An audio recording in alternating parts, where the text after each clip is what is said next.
ഈ വിഷയത്തിൽ മാത്രം ഒരു വാദപ്രയോഗത്തിനുണ്ടോ എന്ന് നമ്മൾ വെല്ലുവിളിച്ചിട്ടുള്ളൂ. ഇന്ന് വരെ അത് ഏറ്റെടുത്തിട്ടില്ല. ഈ വിഷയത്തിൽ മാത്രം ഇവർ നടത്തിയ കളവുകൾ, അത്ര മാത്രം കളവുകൾ പറഞ്ഞിട്ടുണ്ട്. ഇപ്പോ 3 ഇനി കേട്ടോ, ഇനി മാറുകയാണ്. വേറെ ആള്, അയാൾ നേരത്തെ പറഞ്ഞ ആൾ തന്നെ പറയട്ടെ. അതുപോലെ തന്നെ പിശാച്ച് കുത്തുന്നത് കൊണ്ടാണ്, പിശാച്ച് ഈ കുത്തുന്നത് കൊണ്ടാണ് കുട്ടികൾ കരയുന്നത്. ഈസാ നബി അലൈഹി ഇസ്ലാമിനെ മാത്രം കരഞ്ഞില്ല, പിശാച്ചിന് കുത്താൻ സാധിച്ചില്ല എന്ന ബുഖാരിയിലെ ഹദീസാണ്. ഈ ഹദീസിന്റെ അടിസ്ഥാനത്തിൽ ഈ ഹദീസ് ആയിരിക്കാൻ ഞാൻ ദുർബലപ്പെടുത്തി എന്ന് ഇവർ പറയുന്നത്. യഥാർത്ഥത്തിൽ ഞാൻ ഹദീസ് ദുർബലപ്പെടുത്തിയേക്കല്ല, ഞാൻ വ്യാഖ്യാനിച്ചും കണ്ടു സഹിയാക്കാണ് ചെയ്തുള്ളത്. ഇനി അങ്ങനെയല്ല, സ്വയം ഞാൻ അതിനെ ദുർബലപ്പെടുത്തി എന്ന് വിചാരിക്കാം. എന്നാ മുജാഹിദ് പ്രസ്ഥാനം പിന്തുടർന്നു വന്ന ആശയാദർശനത്തിലാണ് മുജാഹിദ് പ്രസ്ഥാനം പഠിപ്പിച്ച എന്താ? പിശാച്ചിന് കുത്താൻ സാധിക്കും, മുറിവേൽപ്പിക്കാൻ സാധിക്കും, അതുകൊണ്ടാണ് കുട്ടികൾ കരയണത് എന്നാണ് മുജാഹിദ് പ്രസ്ഥാനം പഠിപ്പിച്ചു വന്നത്. അല്ലല്ലോ. കണ്ടോ? അപ്പോ ഞാനല്ല ഞാൻ നിശ്ചയിച്ചില്ല. നമ്മൾ നേരത്തെ പ്രസംഗിച്ച ആരായിരുന്നു? ഞാൻ ഈ ഹദീസിനെ നിശ്ചയിച്ചില്ല, ഞാൻ കഷ്ടപ്പെട്ട് ശരിയാക്കായിരുന്നു. ഇയാള് കഷ്ടപ്പെടുന്ന ഹദീസ് ശരിയാണെങ്കിൽ ഞാനത് ശരിയാക്കി ഒപ്പിച്ചു വിടുമായിരുന്നു നാളെ. എന്തിനാ ഒപ്പിച്ച് ശരിയാക്കണു? ശരിയാണെങ്കിൽ ശരിയാന്ന് പറഞ്ഞാൽ പോലെ ഒപ്പിച്ച് ശരിയാക്കേണ്ട കാര്യമുണ്ടോ? അപ്പൊ വേറൊരു കോലത്തിലായി. എന്നാലോ വേറൊരു മടവൂര് നേതാവ് പറയണത് അങ്ങനല്ല, ഇതൊന്നുമല്ല, കൃത്യമായി കാര്യം പറയണേ. കേട്ടോ, കുഞ്ഞുങ്ങൾ കരയാറുണ്ടല്ലോ ജനിച്ച ഉടനെ, അല്ലേ? കരഞ്ഞില്ലെങ്കിൽ ബേജാറാണ്. കരഞ്ഞില്ലെങ്കിൽ ആ കുട്ടിയെ തലകീഴായിട്ടൊക്കെ പിടിച്ചിട്ടൊക്കെ ഡോക്ടർമാരും നഴ്സുമാരും കരയിക്കാൻ മെനക്കെടുകയൊക്കെ ചെയ്യും. അത് പ്രകൃതിപരമായ ഒരു നിയമമാണ്, കുട്ടി കരയും. എന്നാൽ ഈ കുട്ടി കരയുന്നതിന് മറ്റൊരു കാരണം കൂടി ഉണ്ടായേക്കാം എന്ന് നബി സല്ലല്ലാഹു അലൈഹി വസല്ലം പറയുന്നു. ഉണ്ടെന്ന്, ഉണ്ടായേക്കാം എന്നല്ല, ഉണ്ട്. മാമിൻ ബനി ആദമ മിൻ മൗലൂദിൻ, മനുഷ്യന്റെ സന്തതികളിൽ ഒരു കുട്ടിയുമില്ല ഇല്ലാ മസ്സഹു ശൈത്താനു ഇദീന ഉലിദ, ജനിച്ചാലുടനെ പിശാച് വന്ന് തൊട്ടിട്ടല്ലാതെ. നമ്മൾ ആരും കാണാതെ ഒരു കുഞ്ഞ് ജനിച്ചു വീഴുമ്പോഴേ, ആദമിന്റെ ഒരു സന്തതി ജനിച്ചു വീഴുമ്പോഴേ പിശാച് ആ കുഞ്ഞിനെ വന്ന് തൊടുന്നു. ഫയസ്തഹില്ലു സാരിഹൻ, അപ്പൊ ആ കുട്ടി അലമുറയിട്ട് കരയാൻ തുടങ്ങും. മിൻ മസ്യ ശൈത്താൻ, പിശാച് വന്ന് തൊടുന്നത് കൊണ്ട് എന്ന് പറഞ്ഞിരിക്കുന്നു. ഇതിന്റെ അർത്ഥം ഈ കുട്ടിയെ കരയിക്കുക എന്ന പുണ്യകർമ്മം ചെയ്യുന്നത് ശൈത്താൻ എന്ന മഹാനാണെന്ന് പറയാനല്ല, അസ്തഗ്ഫിറുല്ലാഹ്, അതല്ല പറഞ്ഞതിന്റെ അർത്ഥം. നമുക്കാർക്കും മനസ്സിലാക്കാൻ കഴിയാത്ത ഒരു ഒയ്ബിയായ ഒരു മേഖലയിൽ നടക്കുന്ന ഒരു വിഷയം അള്ളാഹുവിന്റെ റസൂൽ പറഞ്ഞു തന്നാൽ, ജനിക്കുന്ന സമയം തൊട്ട് മുതൽക്ക് തന്നെ പിശാച് നിങ്ങളെ സ്വാധീനിക്കാനോ നിങ്ങളിൽ മാറ്റങ്ങൾ ഉണ്ടാക്കാനോ നിങ്ങളെ ഉപദ്രവിക്കാനോ മെനക്കെടുന്നുണ്ട് എന്ന ബോധമുണ്ടാക്കാൻ വേണ്ടിയാണ് പറഞ്ഞത്. എന്താ കുട്ടി കരയുന്നത് മനസ്സിലാവുന്നില്ലല്ലോ, അലമുറയിട്ട് കരയുന്നില്ലോ, അല്ലാതെ അത് നബി സല്ലല്ലാഹു അലൈഹി വസല്ലം വാചകമുണ്ട്, ജനിച്ച കുട്ടിനെ വന്ന ശൈത്താൻ വന്ന് തൊട്ട് വേദനാക്കുന്നു, അതാ ശൈത്താന്റെതാണ് എന്ന് മനസ്സിലായ പിന്നെ ശൈത്താനെ നീക്കാൻ വേണ്ടി ഓടാനല്ല, അള്ളാഹിനോട് പറഞ്ഞാൽ മതി, അള്ളാഹുവെ കുട്ടിയെ കാത്ത് രക്ഷിക്കണേ എന്നുള്ള രംഗുണ്ടാക്കുക, സാഹചര്യം ഉണ്ടാക്കുക എന്നുള്ളത്, പ്രാർത്ഥിക്കുക എന്നുള്ളതേ വേണ്ടതുള്ളൂ. അപ്പൊ അങ്ങനെ ഒരു വിശദീകരണവും നബി സല്ലല്ലാഹു അലൈഹി വസല്ലം ആ വിഷയത്തെ പറ്റി നൽകിയിട്ടുണ്ട്. കണ്ടോ, ഏതാ ശരി? ഞങ്ങൾക്ക് അറിയണമെന്നുണ്ട്. ഇതിൽ ആര് പറഞ്ഞതാ ശരി? ഇമാം ബുഖാരി മുസ്ലിം ഹദീസ് റിപ്പോർട്ട് ചെയ്തിട്ടുണ്ട്. അത് ശരിയാണെന്നൊരു മുസ്ലിം, ഒപ്പിച്ചോടെ ശരിയാക്കാണെന്ന് വേറെ മൊയിലാര്, തീരെ ശരിയല്ല എന്ന് വേറെ മൊയിലാര്, മർക്കസുൽ ഇശാറ തെളിവാക്കുന്നൊരു മൊയിലാര്. ഇത് ഏതാ മതം? നമുക്ക് മനസ്സിലാകുന്നില്ല. നബി സല്ലല്ലാഹു അലൈഹി വസല്ലം ഒരു കാര്യം ചെയ്തു, നബി ഒരു കാര്യം പറഞ്ഞാൽ അതിന് സംശയിക്കുക, നബി പറഞ്ഞ ഒരു കാര്യത്തെ സംശയിക്കുക. അതാണ് ഇബ്നു ഖയ്യിം ചോദിച്ചത്. അല്ലടാ, ഏതെങ്കിലും ഒരു ഡോക്ടർ പറഞ്ഞാൽ നീ അതിന്റെ പുറകെ വിടുക. ഹോമിയോ ഡോക്ടർ ഹാനിമാൻ പറഞ്ഞാല് ഹോമിയോ ഡോക്ടർക്ക് തെളിവാ. ഹാനിമാൻ പറഞ്ഞത് അയാൾ സംശയിക്കൂല, അയാൾ പറഞ്ഞത് ശരിയാണോ അല്ലേ, സംശയിക്കൂല. ഈ മരുന്ന് ഇത്ര അളവിൽ ചേർത്ത് ഇന്ന രോഗത്തിന് കൊടുക്കുന്ന പറഞ്ഞാല് അയാൾ കൊടുക്കാട്, ഒഴിച്ചു കൊടുക്കാട്, അല്ലേ? അത് കൊടുത്താൽ എങ്ങനെ ശരിയാവില്ല? ഇത് ശരിയാക്കണമെന്നില്ലല്ലോ. ഇങ്ങനെ ചിന്തിച്ചിട്ട് അത് ഹാനിമാൻ തെറ്റിയതാ പറയണ്ടോ? പറയോ? ഇല്ല. നേരെ മറിച്ച് ഹാനിമാൻ പറഞ്ഞ മൂപ്പർക്ക് തെളിവ്.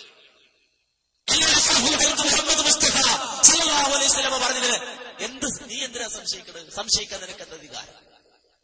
നബി പറഞ്ഞതിനെ സംശയിക്കാൻ നിനക്കെന്ത് അധികാരം? നബിക്ക് തന്നെ പറയാൻ അധികാരമില്ലെങ്കിൽ അത് പറയൂ, നബിക്ക് പറയാൻ അധികാരമില്ലെങ്കിൽ അത് പറയൂ. നബി നബിയല്ല എന്ന് തെളിയിക്കൂ, അത് പ്രവാചകനല്ലെന്ന് തെളിയിക്കൂ, അത് അഷ്റഫുൽ ഖൽഖല്ലെന്ന് തെളിയിക്കൂ, നബിക്ക് വഹിയില്ലെന്ന് തെളിയിക്കൂ. എങ്കിൽ നീ പറയുന്നത് ശരിയാവും. പക്ഷേ മുഹമ്മദ് നബിക്ക് വഹിയുണ്ടെന്ന് തെളിഞ്ഞാൽ അദ്ദേഹം അഷ്റഫുൽ ഖൽഖാണെന്ന് തെളിഞ്ഞാൽ, അദ്ദേഹം അന്തിമ പ്രവാചകനാണ് തെളിഞ്ഞാൽ അദ്ദേഹം പറയുന്നത് അനുസരിക്കണം. അവിടെ ഇയാൾക്കത് ശരിയാകണില്ല, ഇയാളുടെ മനസ്സിന് ശരിയാണില്ല. ഇയാൾക്ക് ശരിയാകുന്ന പോലെ നബി പറയണം പോലും, ഇയാൾക്ക് അത് ഗ്രഹിക്കാൻ കഴിയുന്നത് പോലെ നബി പറയണം പോലും, ഇയാൾക്ക് മനസ്സിലാകാത്തത് അയാൾ തള്ളിക്കളയും പോലും. ഇയാൾക്ക് മനസ്സിലായില്ലെങ്കിൽ നബിയുടെ വാക്കാണെങ്കിലും അത് പറയില്ല പോലും,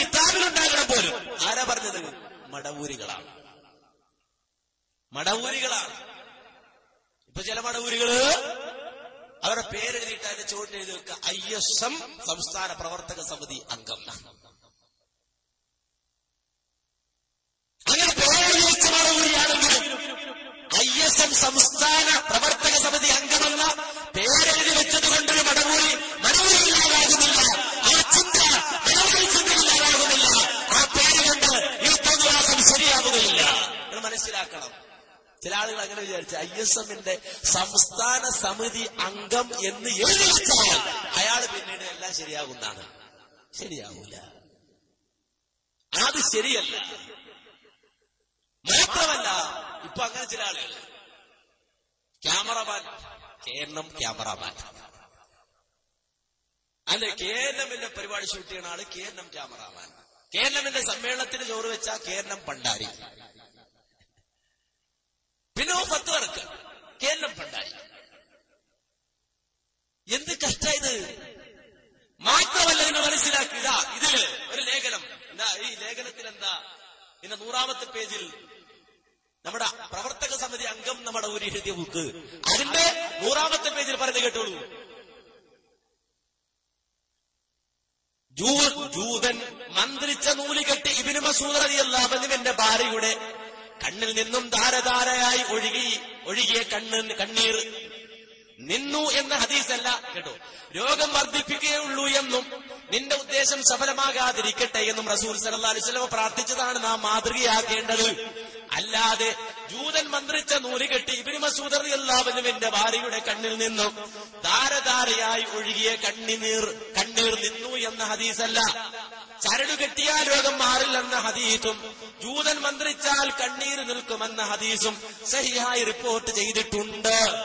നാം സഹിയായ ഹദീസ് എന്ന നിലക്ക് എല്ലാ ബഹുമാനവും നൽകി അത് കിതാബിൽ തന്നെ നിന്നോട്ടെ എന്ന് വിചാരിക്കാനേ നിർവാഹമുള്ളൂ. എന്തേ? അത് സഹിയായ ഹദീസ് കിതാബിൽ ഇരുന്നോട്ടെ എന്ന് വിചാരിക്കാനേ നിർവാഹമുള്ളൂ എന്ന് പറയാൻ ഇയാളാരാ?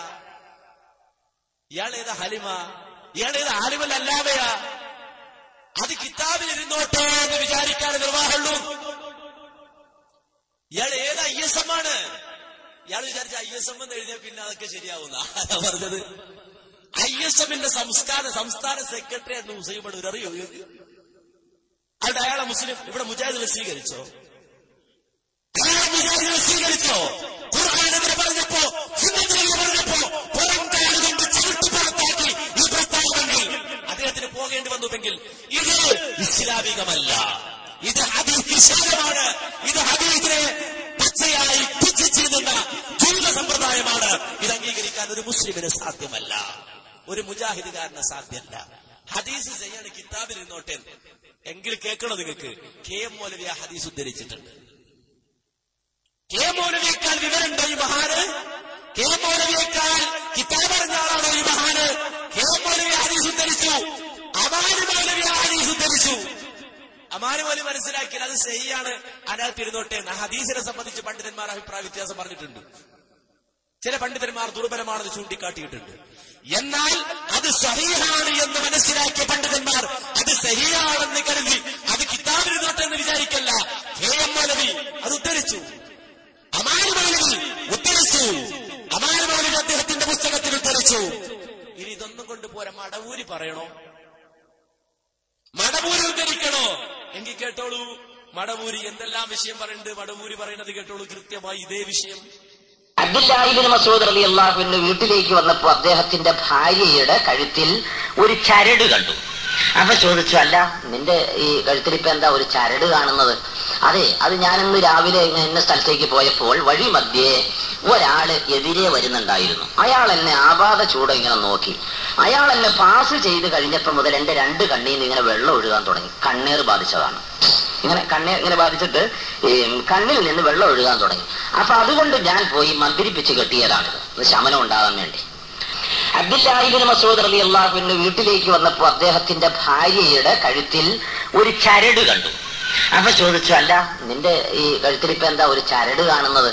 അതെ, അത് ഞാനിന്ന് രാവിലെ ഇന്ന സ്ഥലത്തേക്ക് പോയപ്പോൾ വഴി മധ്യേ ഒരാള് എതിരെ വരുന്നുണ്ടായിരുന്നു. അയാൾ എന്നെ ആപാത ചൂട് ഇങ്ങനെ നോക്കി. അയാൾ എന്നെ പാസ് ചെയ്ത് കഴിഞ്ഞപ്പോൾ മുതൽ എന്റെ 2 കണ്ണിൽ നിന്ന് ഇങ്ങനെ വെള്ളം ഒഴുകാൻ തുടങ്ങി. കണ്ണീർ ബാധിച്ചതാണ്. ഇങ്ങനെ ബാധിച്ചിട്ട് കണ്ണിൽ നിന്ന് വെള്ളം ഒഴുകാൻ തുടങ്ങി. അപ്പൊ അതുകൊണ്ട് ഞാൻ പോയി മന്ത്രിപ്പിച്ച് കെട്ടിയതാണിത്, ശമനം ഉണ്ടാകാൻ വേണ്ടി.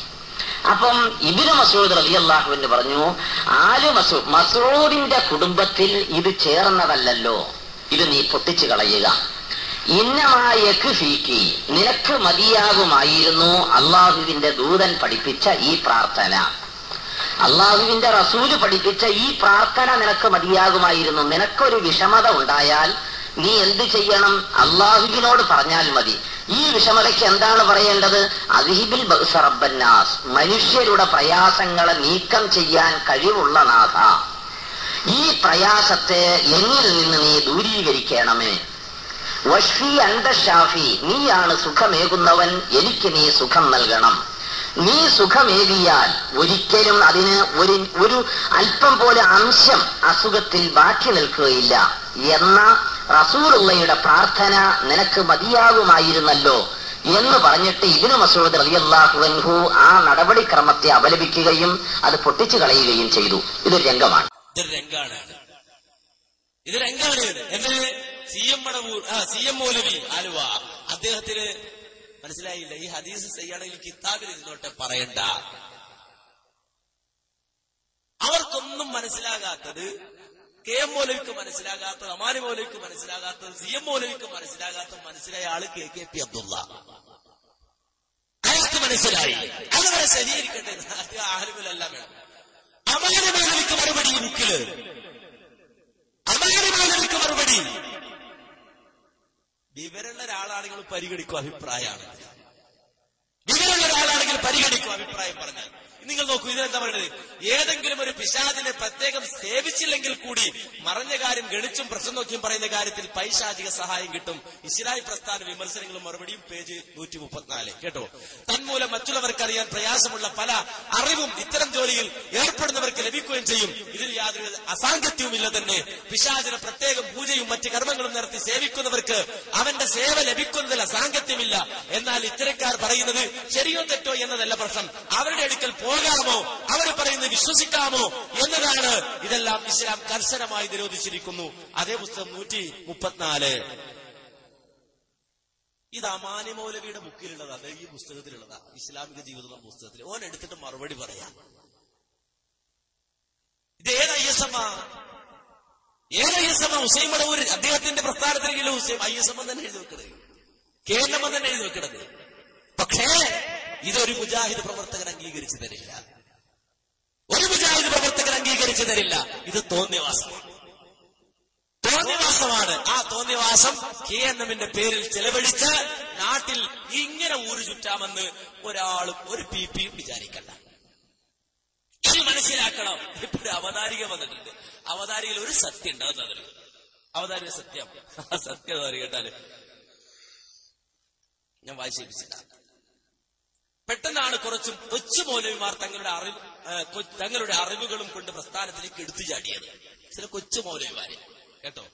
സംഘടനയ്ക്ക് ദായിമാരെ കുറിച്ച് പ്രത്യേകം കാഴ്ചപ്പാടോ ഐഡന്റിഫിക്കേഷനോ ലൈസൻസോ ഒന്നുമില്ലാതിരുന്നതിനാൽ അവർക്കൊപ്പം എളുപ്പം സംഘടനയുടെ ദായിമാരും ഹത്തീമാരും ഒക്കെ ആയിത്തീരാൻ സാധിച്ചു എന്നാണ് ഈ ജാതി കുറച്ച് മനുഷ്യന്മാർ.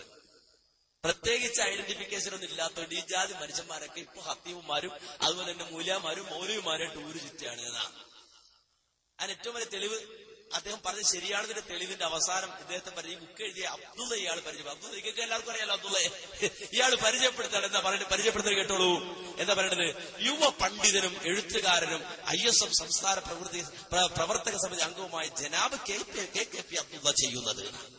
വലിയ പണ്ഡിതനാണ്, വലിയ ആലിമാണ് എന്ന് പറയുന്നത്. ഇവരുടെയൊക്കെ ഉദ്ദേശം വളരെ വ്യക്തമാണ്. ആ ഉദ്ദേശം കണ്ടുകൊണ്ട് തന്നെ മുജാഹിദ് ജനത പ്രതികരിക്കുമെന്ന് വളരെ വ്യക്തമായി മനസ്സിലാക്കേണ്ടതുണ്ട്. ഇത് മാത്രമല്ല, ഇതിനടക്കം പറയുന്നുണ്ട് പച്ചക്കളവ്. ജിന്നിനോട് പ്രാർത്ഥിക്കാമെന്ന് പറയുന്നവരാണ് മുജാഹിദുകൾ, ജിന്നിനോട് തേടാമെന്ന് പറയുന്നവരാണ് മുജാഹിദുകൾ. യഥാർത്ഥത്തിൽ മാന്യ സഹോദരങ്ങൾ, ജിന്നിനോട് തേടാമെന്ന് പറഞ്ഞ ആരാ? ജിന്നിനോട് പ്രാർത്ഥിക്കാമെന്ന് പറഞ്ഞതാരാ? കേട്ടോളൂ. ഇവിടെ ആലി മുല്ല തന്നെ പറഞ്ഞോട്ടെ. ചെറിയ മുണ്ട് എഴുതിയത് എന്താ അറിയോ? അദ്ദേഹം തന്നെ വായിച്ചു അത് വളരെ കൃത്യമായി. അതുപോലെ വിജന പ്രദേശത്ത് ഉണ്ടായേക്കാൻ ഇടയുള്ള ജിന്നുകളും മലക്കുകളും ഉൾപ്പെടെയുള്ള സൃഷ്ടികളോട് അവർക്ക് കഴിവ് നൽകപ്പെട്ട വിഷയത്തിൽ പ്രത്യേകം ശ്രദ്ധിക്കണം. അവർക്ക് കഴിവ് നൽകപ്പെട്ട വിഷയത്തിൽ സഹായം ആവശ്യപ്പെട്ടാൽ അതും പ്രാർത്ഥനയാണെന്ന് പറയാവുന്നതല്ല. പ്രത്യേകം എടുത്തു പറഞ്ഞു, അവർക്ക് കഴിവ് നൽകപ്പെട്ട വിഷയം. എന്ത് കഴിവ് അവർക്ക് നൽകപ്പെട്ടിട്ടുള്ളത്? അതിന്റെ മുകളിൽ വളരെ കൃത്യമായി പറഞ്ഞു, ഖുർആനിലോ സുന്നത്തിലോ അങ്ങനെ പ്രത്യേകം കഴിവ് നൽകിയതായി തെളിയിച്ചിട്ടില്ല. അങ്ങനെ ഖുർആനിലോ സുന്നത്തിലോ അവർക്ക് പ്രത്യേകം കഴിവുകളുണ്ട് നിങ്ങൾക്ക് ചോദിക്കാൻ പറ്റിയത് എങ്കിലും ചോദിച്ചോന്നാ. അങ്ങനെ ഖുർആനിലോ സുന്നത്തിലോ അവർക്ക് പ്രത്യേകം കഴിവുകളുണ്ട് നിങ്ങൾക്ക് ചോദിക്കാൻ പറ്റിയത് എങ്കിലും ചോദിച്ചോന്നാ. കണ്ടോ, ജിന്നിന് വല്ല കഴിവുണ്ട് അങ്ങനെ ഖുർആൻ പറഞ്ഞിട്ടുണ്ടെങ്കിൽ ചോദിക്കാം. ജിന്നിനോട് ചോദിക്കാന്ന് പറഞ്ഞ ആരാ? ഇയാള്. ഇനി അത് മാത്രമല്ല, നീ കഴിവ് കൊടുത്തിട്ടുണ്ടോ ഇല്ലേ? കൃത്യമാണ്. ചെറിയ മുണ്ടം എഴുതി എന്ന് പറഞ്ഞ് ഇവർ കാണിക്കുന്നതോ, ചെറിയ മുണ്ടം വളരെ കൃത്യമായി പറഞ്ഞത് അങ്ങനെ വല്ല കഴിവും കൊടുത്ത് എന്ന വിവരം ഉണ്ടെങ്കിൽ ചോദിച്ചോളൂ എന്നാ. ചെറിയ മുണ്ടം എഴുതി എന്ന് പറഞ്ഞ് ഇവർ കാണിക്കുന്നതോ, ചെറിയ മുണ്ടം വളരെ കൃത്യമായി പറഞ്ഞത് അങ്ങനെ വല്ല കഴിവും കൊടുത്ത് എന്ന വിവരം ഉണ്ടെങ്കിൽ ചോദിച്ചോളൂ എന്നാ. കണ്ടോ, ജിന്നിന്റെ വല്ല കഴിവും കൊടുത്തിന്റെ വിവരം ഉണ്ടെങ്കിൽ നമുക്ക് ചോദിക്കാതെ. ചോദിച്ച പ്രശ്നമില്ലാതെ പറയണത്. ജിന്നിനോട് തേടാന്ന് പറഞ്ഞാൽ തീർന്നില്ല. ഇനി കഴിവ് കൊടുത്തിട്ടുണ്ടോ? ഇയാൾ തന്നെ പറഞ്ഞോട്ടെ. അയാൾ തന്നെ വളരെ വ്യക്തമായി പറയുകയാണ്, കഴിവ് കൊടുത്തിട്ടുണ്ടോ? എന്ന് പറഞ്ഞു, താങ്കളുടെ സീറ്റിൽ നിന്ന് എഴുന്നേൽക്കുന്നതിന്റെ മുമ്പ് ഞാൻ അത് കൊണ്ടുവന്ന് തരാം. ശരി, ഇഫ്രീത്ത് അങ്ങനെ പറഞ്ഞു. പക്ഷെ ഇഫ്രീത്ത് കൊണ്ടുവന്ന് കൊടുത്തിട്ടില്ല. ഇഫ്രീത്തിന് അതിന് കഴിവുണ്ട് എന്നാ മനസ്സിലാവുന്നത്.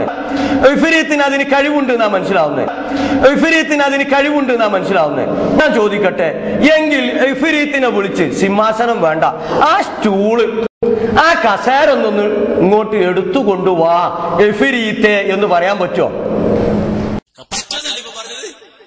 കഴിവ് കൊടുത്തിട്ടുണ്ട് എന്ന് സ്ഥിരപ്പെട്ടാൽ ചോദിക്കാതെ ഇപ്പൊ പറഞ്ഞത്. അങ്ങനെയാണെങ്കിൽ സിംഹാസനം കൊണ്ടുവന്നു, അത് അയാൾക്കുള്ള കഴിവാണ് എന്നാണ് മനസ്സിലാകുന്നത് എന്ന് ഇയാൾ തന്നെ പറയാ. അങ്ങനെ കഴിവ് കൊടുത്തിട്ടുണ്ടെങ്കിൽ ചോദിക്കാമെന്ന് ചെറിയ മുണ്ടം പറഞ്ഞിട്ടുണ്ട് എന്ന് നേരത്തെ പറയാ. ജിന്നോട് തേടാമെന്ന് പറഞ്ഞത് മാത്രല്ല, അത് തിരുത്തിയോ ഇല്ല. വീണ്ടും ശബാബിൽ അതേ ലേഖനം വന്നു, അതേ വാചകം ഒന്നുകൂടി ചെറിയ മുണ്ടം ഉറപ്പിച്ചു പറഞ്ഞു. എന്താ പറഞ്ഞത്? അള്ളാഹുവിന്റെ അടിയാന്മാരെ നിങ്ങൾ എന്നെ സഹായിക്കണമെന്നൊരാൾ ആവശ്യപ്പെട്ടാൽ അത് പ്രാർത്ഥനയാണെന്ന് ഉറപ്പിച്ചു പറയാൻ പറ്റില്ല. പിന്നെ അതിനുമുമ്പ് ഒന്ന് വിജനമായ ഒരു സ്ഥലത്ത് നിന്ന് അള്ളാഹുവിന്റെ അടിയാന്മാരെ നിങ്ങൾ എന്നെ സഹായിക്കണമെന്നൊരാൾ ആവശ്യപ്പെട്ടാൽ അത് പ്രാർത്ഥനയാണെന്ന് ഉറപ്പിച്ചു പറയാൻ പറ്റില്ല എന്നാണ്. പ്രാർത്ഥന എന്നാൽ ഏറെ താഴ്മയോടെയുള്ള കാര്യകാല ബന്ധത്തിനപ്പുറമുള്ള അപേക്ഷയാണെന്നാണ് മുസ്ലിം മനസ്സിലാക്കിയിട്ടുള്ളത് എന്ന് പറഞ്ഞിട്ട് വീണ്ടും ആ വാചകത്തെ ന്യായീകരിച്ചു. അപ്പോ അലിമുല്ല പറഞ്ഞത് ശരിയാണെന്നാണ്. എന്നാൽ സലാസുല്ലമി പറയണം അത് ശിർക്കാണ് എന്ന്. ഏത് ശിർക്കാണ് എന്ന്? ചെറിയ മുണ്ടം പറഞ്ഞത് ശിർക്കാണ് എന്ന്. കാരണം അത് ഒരിക്കലും ഒരു മുസ്ലിമിന് അംഗീകരിക്കാൻ കഴിയാത്തതാണ് എന്നാ പറയുന്നത്. എവിടെയാ ശിർക്കുള്ളത്?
കണ്ടോ?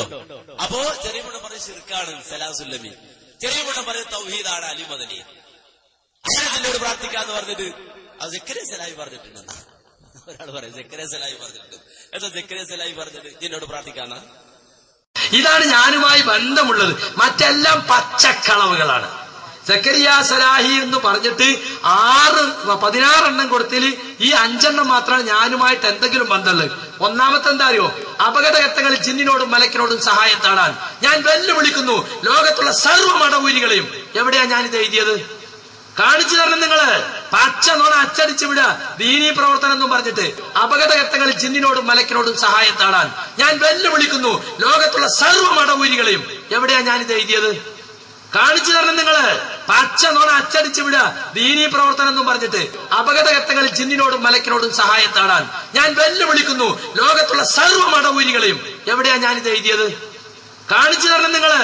പച്ച നോണ അച്ചടിച്ചു വിടുക. ദീനീ പ്രവർത്തനം എന്നും പറഞ്ഞിട്ട് ഇതാണ് ദീനീ പ്രവർത്തനം. എന്നിട്ടോ ഇവിടെ ഉണ്ടേ പിന്നെ കേട്ടോളൂ നിങ്ങള്. ജിന്ന് മനുഷ്യ സ്ത്രീകളുമായി ശാരീരിക ബന്ധത്തിൽ ഏർപ്പെടുകയില്ല ഏർപ്പെടുന്നു പറഞ്ഞ തെളിവില്ലാതാണ് ഞാൻ എഴുതിയത്. സാൽവേഷൻ വിതരണം ചെയ്ത പുസ്തകത്തിൽ കാണാം. എന്നിട്ട് അത് എന്റെ പേരിൽ ആരോപിച്ചിരിക്കാം. കണ്ടോ? അപ്പോ വളരെ വ്യക്തമാണ് ആരാ ഇത് പറഞ്ഞതെന്നാ അദ്ദേഹം ചോദിക്കുന്നത്. ജിന്നോട് സഹായം തേടാൻ ഞങ്ങൾ വാദിച്ചോ? പ്രാർത്ഥിക്കാമെന്ന് വാദിച്ചു? ഇല്ല. ഞങ്ങളുടെ നിലപാട് വളരെ വ്യക്തമാണ്. പാടില്ല. ഒരു സ്ഥലത്ത് വെച്ചും എവിടെ വെച്ചും ജിന്നിനോട് സഹായം തേടാൻ പാടില്ല. എവിടെ വെച്ചും റബ്ബിനോട് മാത്രമേ സഹായം തേടാൻ പാടുള്ളൂ. അള്ളാഹുവിനോട് മാത്രമേ പ്രാർത്ഥിക്കാൻ പാടുള്ളൂ. ഇതാണ് അത്. എവിടെയാണ് ഈ വിജനപ്രദേശമാണെങ്കിലും സ്വജനപ്രദേശമാണെങ്കിലും അള്ളാഹുവിന്റെ റസൂൽ തന്നെ പരിചയപ്പെടുത്തിയപ്പോൾ പോലും പറഞ്ഞ വാചകം അതെ. മഹാനായ അബീ ജുറൈ ജാബിർ ഇബ്നു സലൈം റളിയല്ലാഹു അൻഹു റിപ്പോർട്ടിന്റെ ഹദീസിൽ കാണാം റഅയ്തു റജുലൻ യസ്ദുറു الناس عن رأي لا يقول شيئا الا صدر عن. ഒരാളെ ഞാൻ കണ്ടു, അദ്ദേഹത്തിലേക്ക് ആളുകൾ ഇങ്ങനെ ചെല്ലുകയാണ്. അങ്ങോട്ട് ചെന്ന ആളുകൾ പിന്നെ മടങ്ങിപ്പോരുന്നില്ല. അദ്ദേഹം എന്ത് പറഞ്ഞാലും അത് കേൾക്കുകയാണ്, അനുസരിക്കുകയാണ്.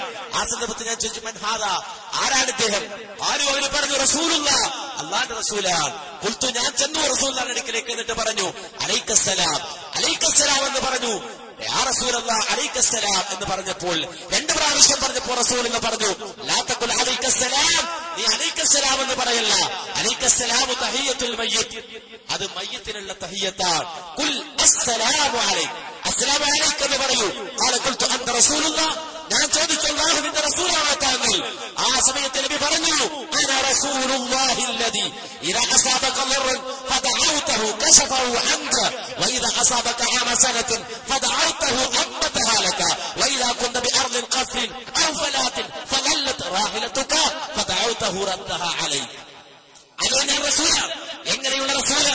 നിനക്കൊരു ദുരിതം ബാധിച്ചാൽ നീ പ്രാർത്ഥിക്കുമ്പോൾ ആ പ്രാർത്ഥനയ്ക്ക് ഉത്തരം നൽകുന്ന റബ്ബിന്റെ റസൂലാണ് ഞാൻ. അതേ വരൾച്ച ബാധിച്ച ഒരു വർഷത്തിൽ നീ പ്രാർത്ഥിക്കുമ്പോൾ നിനക്ക് വിളവ് നൽകുന്ന, നിനക്ക് ചെടികളെ വിളപ്പിച്ചു തരുന്ന റബ്ബിന്റെ റസൂലാണ് ഞാൻ.